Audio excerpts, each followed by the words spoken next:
नमस्कार दोस्तों। उत्तराखंड के चिमोली में नंदा देवी ग्लेशियर के टूटने से भारी तबाही हुई।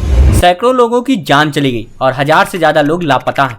तो सोचिए, सिर्फ एक ग्लेशियर के टूटने से इतनी तबाही आई। तो सोचिए, वैज्ञानिकों के द्वारा कहा जा रहा है कि 21वीं सदी के आखिर तक एशिया और 2035 तक हिमालय के ग्लेशियर गायब हो जाएंगे। तो सोचिए, अगर ऐसा हुआ तो कितनी बड़ी तबाही आएगी। आज हम इसी टॉपिक पर बात करेंगे, लेकिन इससे पहले हमारा आपसे निवेदन है कि आप पूरा वीडियो जरूर देखिएगा और अगर आपको वीडियो अच्छी लगे तो हमारे फेसबुक पेज और हमारे यूट्यूब चैनल को जरूर सब्सक्राइब कीजिएगा। उत्तराखंड के चमोली की नीत घाटी में नंदा देवी ग्लेशियर अचानक टूट गया। इसकी वजह से बांध टूटा और धौली नदी में बाढ़ की स्थिति आ गई। प्रशासन की सक्रियता और तमाम चौकस प्रयासों के बाद भी कई लोग गायब हैं और ऋषिगंगा पावर प्रोजेक्ट सहित कई तरह संपत्तियों को नुकसान पहुंचा है। इस हादसे के लिए जिम्मेदार ग्लेशियर टूटने की कई कारण बताए जा रहे हैं। प्रत्यक्षदर्शियों के मुताबिक रविवार को जब यह घटना हुई उस समय मौसम की ओर से किसी भी तरह का कोई खतरा नहीं दिखा, लेकिन ऋषिगंगा नदी में अचानक ही नीत घाटी के पास के लोगों को बहुत सारा पानी एक साथ आता दिखाई दिया। बहुत सारे लोग सुरक्षित ऊंचाइयों पर पहुंच गए, पर अब भी बहुत सारे लोग लापता हैं। आज दुनिया के ग्लेशियरों पर संकट मंडरा रहा है। इसका सबसे बड़ा कारण है ग्लोबल वार्मिंग, जिसके चलते बढ़ रहे तापमान का बुरा असर ग्लेशियरों पर पड़ रहा है। परिणाम स्वरूप वे पिघल रहे हैं। उनके पिघलने की यदि यही रफ्तार जारी रहा तो वह दिन दूर नहीं जब 21वीं सदी के आखिर तक एशिया और 2035 तक हिमालय के ग्लेशियर गायब हो जाएंगे। उनका नाम केवल किताबों में ही शेष रह जाएगा। यह ग्लोबल वार्मिंग का ही असर है कि आर्कटिक में लाल बर्फ तेजी से बन रही है और उसके परिणाम स्वरूप वहाँ ग्लेशियर पिघलने की रफ्तार और तेज हो गई है। ग्लोबल वार्मिंग के चलते हमारे उच्च हिमालयी इलाके में जहाँ एक समय केवल बर्फ गिरा करती थी, वहाँ अब बारिश हो रही है। यह स्थिति भयावह खतरे का संकेत है। देखा जाए तो 1850 के आसपास औद्योगिक क्रांति से पहले की तुलना में धरती 1 डिग्री गर्म हुई है। वैज्ञानिकों की माने तो उनको इस बात का भय सता रहा है कि उनके द्वारा निर्धारित तापमान में बढ़ोतरी की 2 डिग्री की सीमा को 2100 तक बचा पाना संभव नहीं दिख रहा है। उनका मानना है कि यदि ऐसा होता है तो एशिया में ग्लेशियरों का अस्तित्व ही समाप्त हो जाएगा। नीदरलैंड और हैदराबाद स्थित राष्ट्रीय भूभौतिकी अनुसंधान संस्थान के वैज्ञानिकों के अनुसार ग्लेशियरों के पिघलने का सबसे बड़ा और अहम कारण ग्लोबल वार्मिंग है। उनके शोध के अनुसार ग्लेशियरों की बर्फ पिघलने से समुद्री जलस्तर 1 से 1.2 फीट तक की वृद्धि हो सकती है। इसका असर मुंबई, न्यूयॉर्क और लंदन और पेरिस जैसे शहरों पर पड़ेगा। यही नहीं, कृत्रिम झीलों के बनने से 2013 में उत्तराखंड में आई केदारनाथ जैसी त्रासदी के खतरे में भी बढ़ोतरी होगी।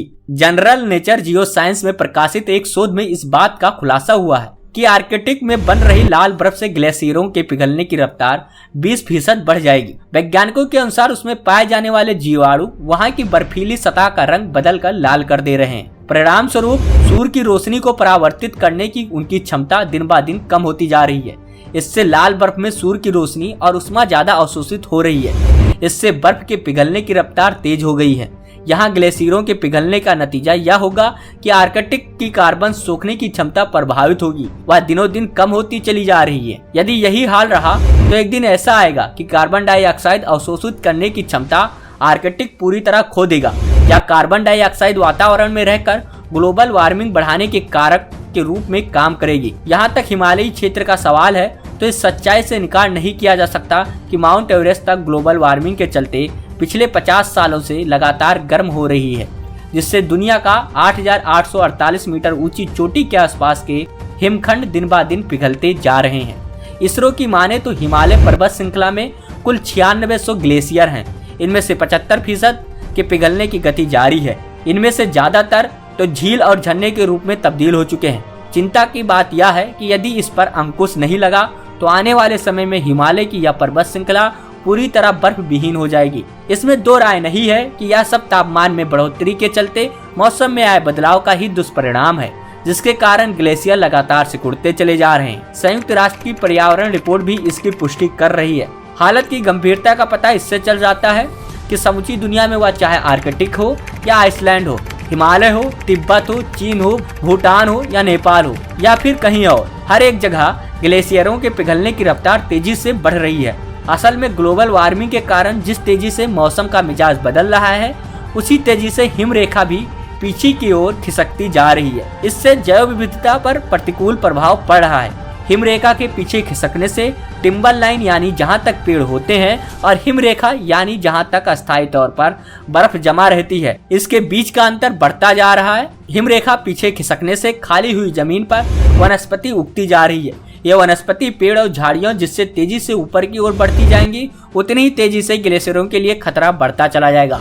नेपाल स्थित international centre for integrated mountain development ने अनुमान व्यक्त किया है कि आने वाले 33 सालों यानी 2050 तक ऐसे समूचे हिमनद पिघल जाएंगे। इससे इस इलाके में बाढ़ और फिर अकाल का खतरा बढ़ जाएगा। गौरतलब है कि हिमालय से निकलने वाली नदियों पर कुल मानवता का लगभग 5वां हिस्सा निर्भर है। पानी का संकट और गहराएगा, मानव निर्मित झीलें बनेंगी, तापमान तेजी से बढ़ेगा, बिजली परियोजनाओं पर संकट मंडराएगा और खेती पर खतरा बढ़ जाएगा। इस बारे में हिमालय भूविज्ञान संस्थान का मानना है कि यह ग्लोबल वार्मिंग का ही नतीजा है। हिमालय क्षेत्र में जहां पहले 12 महीने बर्फ गिरती थी, अब वहां बर्फ गिरने के महीनों में कमी आई है। वहां बारिश भी होने लगी है। तात्पर्य यह है कि इस क्षेत्र में बारिश होने वाला इलाका 4000 से 4500 मीटर तक बढ़ गया है। इससे हिमालय में एक नया बारिश वाला इलाका विकसित हुआ है। तापमान में बढ़ोतरी में उपजी गर्म हवाएं जैव विविधता के लिए गंभीर खतरा बन रही हैं। ये जैव विविधता के विनाश का कारण है। जाहिर है अब कुछ किए बिना इस समस्या से छुटकारा संभव नहीं है। इसलिए तापमान में वृद्धि को रोकना समय की सबसे बड़ी मांग है। वैश्विक स्तर पर इस पर लगाम लगाने के प्रयास तो किए जा रहे हैं, लेकिन हमें भी कुछ करना होगा। जीवन शैली में बदलाव और भौतिक सुख संस्थानों के अंधाधुंध प्रयोग पर अंकुश इसका बेहतर समाधान हो सकता है। तो आप क्या सोचते हैं ग्लेशियरों के पिघलने और टूटने के प्रक्रिया को? क्या आपको लगता है कि इससे खतरा बढ़ेगा?